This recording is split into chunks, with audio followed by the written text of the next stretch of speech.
तो 8 घंटे की कल पूछताछ हुई थी। आज राहुल से कोर्ट में पेश किया गया है, जहां पर ऑर्डर जज की तरफ से रिजर्व कर लिया गया है और जज की तरफ से ऑर्डर कभी भी आ सकता है। और इस मामले में बता दें आपको कि सीबीआई ने गिरफ्तारी के बाद कहा कि सिसोदिया से जो सवाल किए गए उनका जवाब संतोषजनक नहीं था।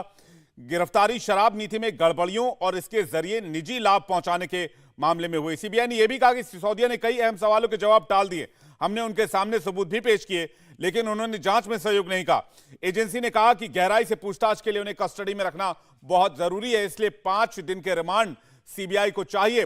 राउस एवेन्यू कोर्ट में सीबीआई के स्पेशल जज के सामने यह दलील सीबीआई की तरफ से दी गई है कि गहराई से पूछताछ के लिए उन्हें कस्टडी में रखना बहुत जरूरी है और इसलिए 5 दिन के रिमांड चाहिए। जबकि सिसोदिया के वकील रिमांड का विरोध कर रहे हैं और कह रहे हैं पूरा राजनीतिक बदले की कार्रवाई है, पॉलिटिकल वेंडेटा है, इसलिए कार्रवाई की जा रही है।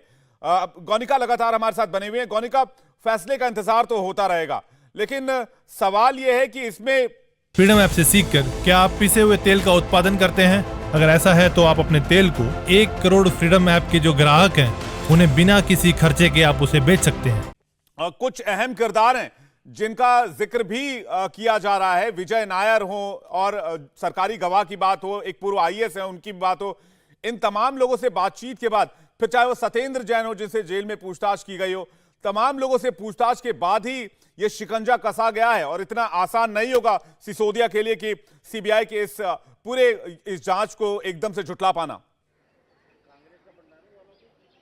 देखिए, बिल्कुल सीबीआई एक इन्वेस्टिगेटिंग एजेंसी है, बहुत पुरानी एजेंसी है। ऐसे में वो अगर पूरे किसी एक उप मुख्यमंत्री को अरेस्ट किया जाता है, आम आदमी पार्टी में दूसरे नंबर के वो नेता है, अगर उनको अरेस्ट किया जाता है, उन पर शिकंजा कसा जाता है, तो जाहिर तौर पर सीबीआई अपना केस पूरी तरह स्ट्रांग करके ही चलेगी। इससे पहले भी मनीष सिसोदिया पेश हुए थे, जब सितंबर में उनसे पूछताछ हुई थी, तब भी ये कहा जा रहा था आम आदमी पार्टी की तरफ से कि उनको अरेस्ट कर लिया जाएगा। 9 घंटे तब भी पूछताछ हुई थी, लेकिन तब भी अरेस्ट नहीं हुए। उसके बाद अब आम आदमी पार्टी का कहना है कि उनको जानकारी मिल गई थी कि अरेस्ट हो जाएंगे और इसीलिए कल जो सीबीआई ने पूछताछ की 8 घंटे के बाद, उसके बाद सीबीआई ने अरेस्ट किया। लेकिन सीबीआई ने अपने फैक्ट्स के आधार पर काम किया।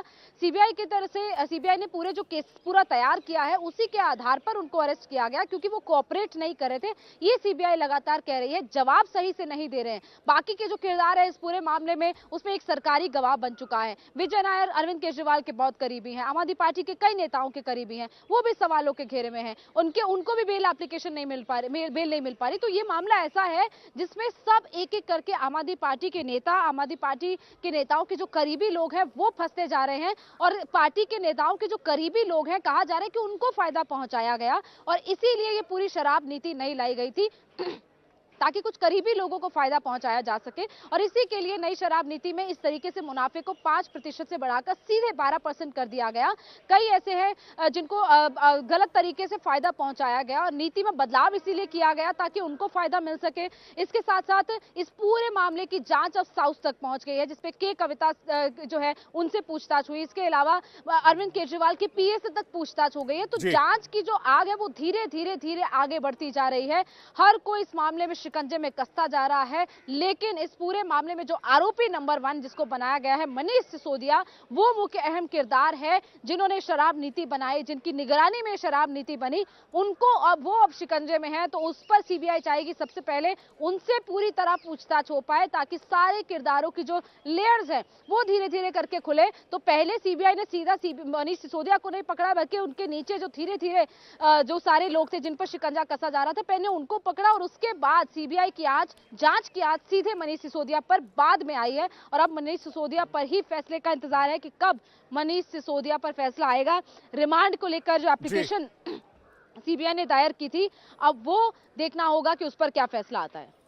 गौनिका, आम आदमी पार्टी की तरफ से एक सवाल यह भी पूछा जा रहा है, उनके जो कार्यकर्ता उनके जो लोग ये भी पूछ रहे हैं कि पहली जो चार्जशीट इस मामले में सीबीआई की तरफ से दायर हुई, उसमें मनीष सिसोदिया का नाम था ही नहीं।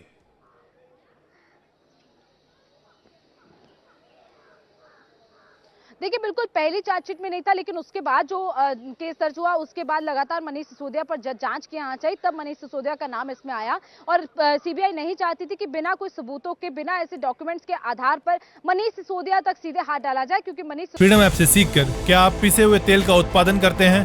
अगर ऐसा है तो आप अपने तेल को 1 करोड़ फ्रीडम ऐप के जो ग्राहक हैं उन्हें बिना किसी खर्चे के आप उसे बेच सकते हैं। सिसोदिया उप मुख्यमंत्री है, कई अहम विभाग उनके पास हैं, आम आदमी पार्टी में दूसरे सबसे बड़े नेता, दिल्ली सरकार में दूसरे सबसे बड़े नेता, इसीलिए उन तक इतनी जल्दी ये मामला नहीं पहुंचाया जा सकता, उन तक इतनी जल्दी जांच की आंच नहीं पहुंच सकती थी।